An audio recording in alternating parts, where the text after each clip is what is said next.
Class 10 हम लोग exercise 3.6 को कंटिन्यू करेंगे। क्वेश्चन नंबर 2 का 3 क्या दिया हुआ है? I would like to read it out for you. मैं समझा दे रही हूँ। Suppose a person travel 300 kilometre in a day, partly by train and partly by bus. ठीक है, तो आप मान लीजिए पॉइंट ए से मान लो पॉइंट बी तक वो जा रहा है, तो 300 किलोमीटर दूरी है। सपोज पार्टली यहाँ तक वो ट्रेन से कवर कर रहा है और यहाँ पे बाकी जो डिस्टेंस है वो बस से कवर कर रहा है। ऑब्वियसली ट्रेन की कुछ अपनी स्पीड होगी, बस की कुछ अपनी स्पीड होगी।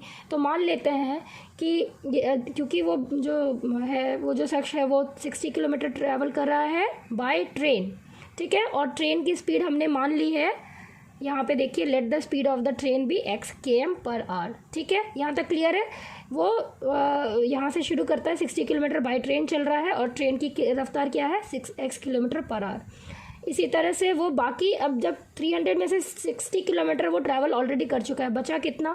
तो यहाँ देखिए, so the distance travel by bus will be 300 - 60 which is equal to 240 kilometre. ठीक है, अब जो ये 240 किलोमीटर है, क्योंकि वो बाय बस जा रहा है, बाय बस ये रिमेनिंग 240 किलोमीटर बाय बस कवर कर रहा है, तो बस की भी कुछ स्पीड होनी चाहिए अपनी। तो late the speed of the bus भी y km/h।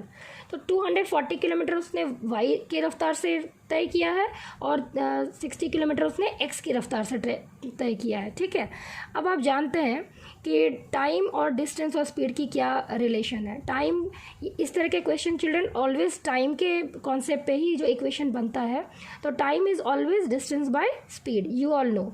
So what will be the equation according to the case 1? According to the case 1, that person is travelling 60 kilometre with respect to x km/h and remaining 240 kilometre with respect to y km/h। तो 60 by x plus 240 by x is equal to 4 hours। इसको ये दूरी तय करने में 4 घंटे लग रही है। ठीक है, अब केस 2 है कि वो 60 किलोमीटर की जगह अगर वो 100 किलोमीटर बाय ट्रेन चलता हो और 200 किलोमीटर बचा, 200 किलोमीटर अगर वो बस से चलता हो, तो उसे 10 मिनट ज़्यादा लग रहा है। ठीक है, तो यहाँ पे देखिए, distance travel here in the second case क्या कह रहा है, इज़ 10 किलोमीटर। ऑल राइट, तो remaining distance 300 - 100 which is equal to 200 kilometre.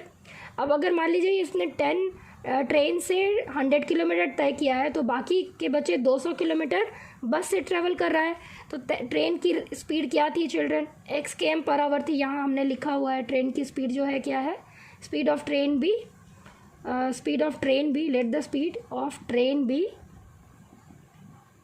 x km/h and the speed of bus was y km/h। तो दिख रहा है हमें कि 100 by x plus 200 by y is equal to 4 hours plus 10 minute.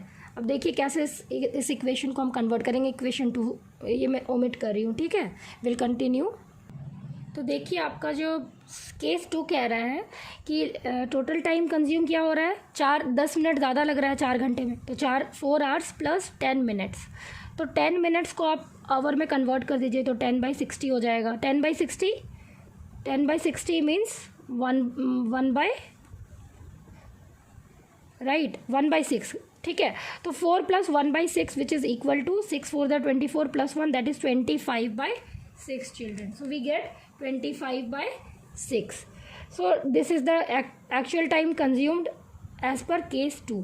जब वो 100 kilometre by train जा रहा है, 200 किलोमीटर बाय बस जा रहा है, तो उसको 25/6 आवर्स लग रहा है। ये इक्वेशन नंबर 2 हो गया। इक्वेशन 1 क्या था, लेट्स रिकॉल एंड राइट। तो 60 by x plus 240 by y is equal to 4। ये दिस वॉज योर इक्वेशन 1। ठीक है, अब यहाँ सब्स्टिट्यूट करेंगे। Let 1/x is equal to u एंड 1/y is equal to v। तो इक्वेशन कैसे रिड्यूस हो जाएगा, 100u plus 200v is equal to 25/6, where as 60u plus 240v is equal to 4।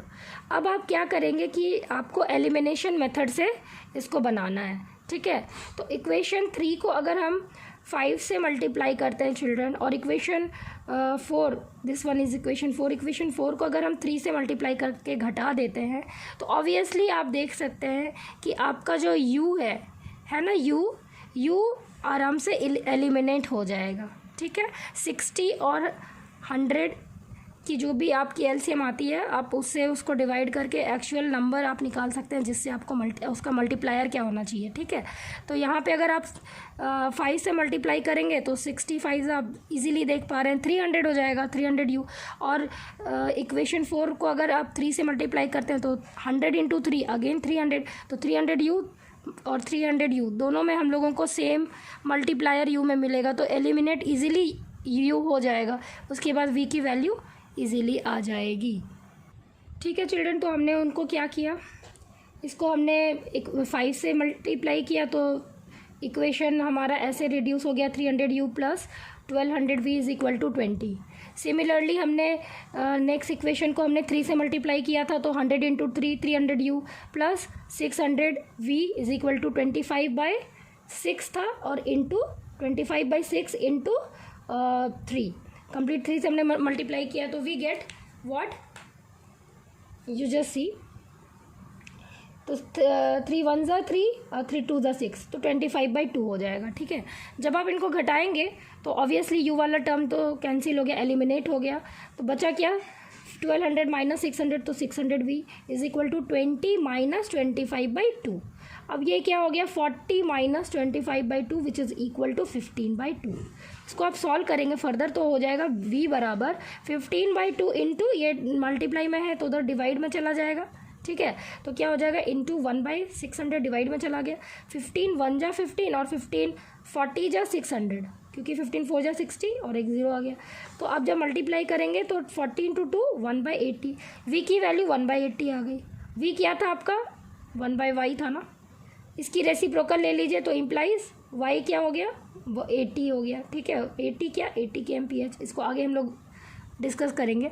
अब देखिए अब इक्वेशन 1 क्या था आपका 60u plus 240v is equal to 4, यही था।